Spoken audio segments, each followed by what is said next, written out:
Claire Fox and Rod Liddell still to come, but it's time now for US superstar journalist Megyn Kelly. Now, it wasn't so much that Harry and Meghan scuttled away from the Jubilee back to their kingdom of woke. Today we're diving into the jaw-dropping double standards of Prince Harry and Meghan Markle, the self-proclaimed climate warriors who can't seem to give up private jets and palatial mansions. From their green travel initiatives to their carbon-belching lifestyle, the hypocrisy is real. And the internet has receipts. Grab your tea, because this one's piping hot. Don't forget to hit that like button if you're tired of celebrities preaching one thing and living another. But it was how they did it. With breathtaking hypocrisy, the same couple that lectured us that, we need to do better about stopping or allowing things that are causing so much harm to so many of us, like air travel, and who recently even launched a campaign for sustainable travel with their company Travelers. Well, they decided that this was their greenest ride home. A Bombardier Global 6000, summed up by one stunned royal commentator as a, quote, Russian oligarch kind of jet. Experts say it would have belched out 10 times more carbon than if they had practiced just an ounce of what they preach and taken a commercial flight. Well, at least their journey home in disgrace was comfortable, unlike the loud and angry booing they received as they left St. Paul's Cathedral.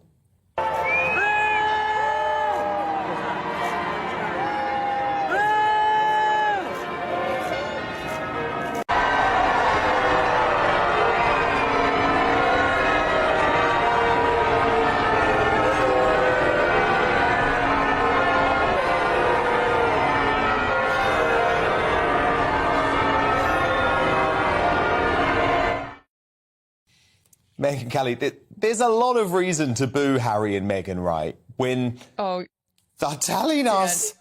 Anyway, you just go, Megyn. I just want to hear you on this. Just go. I was just going to say that they were walking down those steps hearing those boos going, what a bunch of racists. Racists everywhere. They will never come to terms with why the public has turned against them in your country and in mine. People can't stand them now because they realize they're a couple of frauds. Their environmentalism is a fraud. Their perpetual victimhood is a fraud. Their supposed need for privacy is a fraud. And like any frauds, if you spend enough time watching them, they expose themselves over time. The environmental thing is fun, though. I mean, I just went back just for kicks to look at, what they've said in the past. And as you point out, the actual Travelers, their eco-friendly tourism initiative in 2019 could be the worst. But she's been touting this since 2016 when she had her blog that nobody read. It's important that we never forget the well-being of our good old Mama Earth. What did Mama Earth think about your carbon footprint on your 13-passenger jet that had its own separate stateroom on the way home? Harry and Meghan have spent the last few years building an eco-conscious brand. From their 2019 Travelist initiative to Meghan's old blog posts preaching about Mama Earth, they want the world to think they're on a mission to save the planet. But here is the twist. Every time they travel, it's aboard a gas-guzzling private jet. Not just any jet. We're talking about a Bombardier Global 6000. That's the billionaire-tier air travel with a carbon footprint 10 times worse than a commercial flight. Now, Dan, I will tell you, back in the Fox News days when we would go and do presidential debates or what have you, sometimes they would get private jets for you so you could get there and then you'd have to get back home to the studio, whatever. And I would travel with my assistant or my hair and makeup team, whatever. We had like a little jet that had like 6 little seats. We'd be in there like, I'd much rather be in a commercial airplane. It's scary. What do they need a 13-passenger jet for? Because they think they're important and they want the accoutrement to match. What do they need a $16 million mansion in Montecito for? Because they think they're important. They're royals. They're Sussex Royal, and they want the surrounding environment to match. This is the same couple that made you and all of your viewers pay $50,000 for an environmentally friendly boiler when they moved into Frogmore Cottage, which the British taxpayers paid for. And they made you, the British people, pay for their vegan paints for their cottage because they think you should pay for them to live in an environmentally friendly way, while they then skulk off in their private jet, creating a bigger carbon footprint than the average British citizen can ever hope to create in one's life. Yeah. Point 2. He has said it in the past. Well, we offset it all. this is what they all say, all these environmental frauds. We offset it. And what that basically means is I paid some company enough money to plant enough trees to cover my carbon footprint, to cover the cost to the environment of this jet. That's a fraud. All right. Most environmental groups will tell you that whole thing is a bunch of nonsense. Half these forests don't even exist. By the way, that happened to the Vatican, so it absolutely could have happened to these two. And I don't believe it in the first place. It's all just a shell game. They don't need to travel like that. Leonardo DiCaprio took a commercial airliner to go to the environmental summit not long ago. These two can get on a commercial airline and sit in first class where they will shepherd them on before anybody gets on, and they will shepherd them off before anybody gets off and be perfectly safe. It's about their egos. Their motto seems to be sustainability for thee, but not for me. Let's connect the dots. Every move they make seems timed for the cameras. From staged photos with their children to Meghan's controversial visit to Uvalde, Texas, these moments feel less about activism and more about headlines. Are they environmentalists, or are they just using the cause as a vehicle for status, relevance, and Netflix deals? Yeah, it is.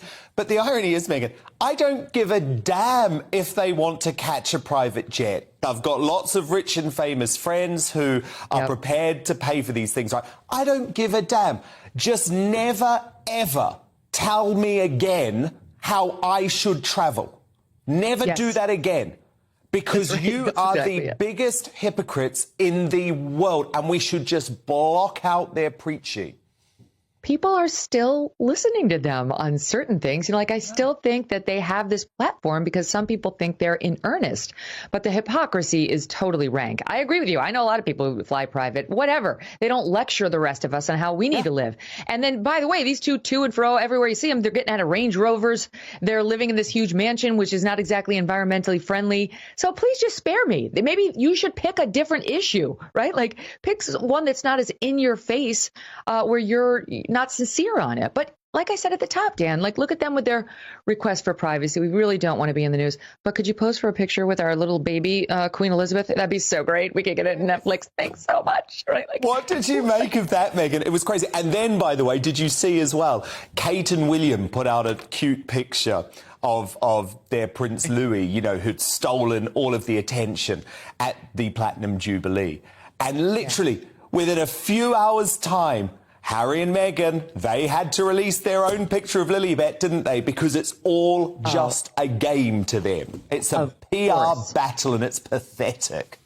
If you're enjoying this breakdown, hit that subscribe button now and turn on notifications. I cover stories the mainstream media won't touch.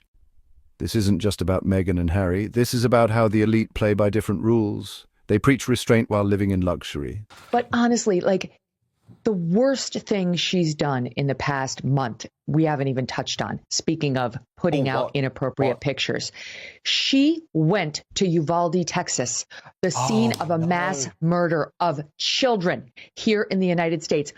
No one did that. Not a single celebrity saw the mass murder of children and thought, this is a photo opportunity for me. Only Meghan Markle did. She couldn't go fly off and see her dad after his illness and his stroke, but she found time to fly to Uvalde. And the reason you know it was about PR is because she made sure she was photographed and in all the magazines back here as pays tribute to the fallen. You want to know how you pay tribute to the fallen? In your prayers, when you're speaking to the Lord, in a donation to the organizations that will help these families pay for the funeral costs. And if you feel you must go to Uvalde, Texas, where you're naturally going to draw attention away from the families who are grieving, then you do it privately and you don't go anywhere near the actual memorial site where all the cameras are lined up, and you know it. That dwarfs anything about her jet. She's got a Netflix show. We've talked about. She's got a Netflix show. She needs the content. I mean, I agree with you. It was sick, but she wants material, and that sums up this person. Do you think the boos are going to make their way into the Netflix? I have a feeling they might be edited out. No, I doubt it. Thank you so much, Megyn, and of course, Megyn. They tell you to sacrifice while they indulge. We're not saying you can't live well and care for the environment, but don't stand on a soapbox if you're not walking the talk. Let me know your thoughts in the comments. Is this climate hypocrisy just the tip of the iceberg? Or is the public finally waking up? Smash that like button if you believe accountability matters, no matter how royal you are. And don't forget to share this video if you think more people need to see the truth behind the glam.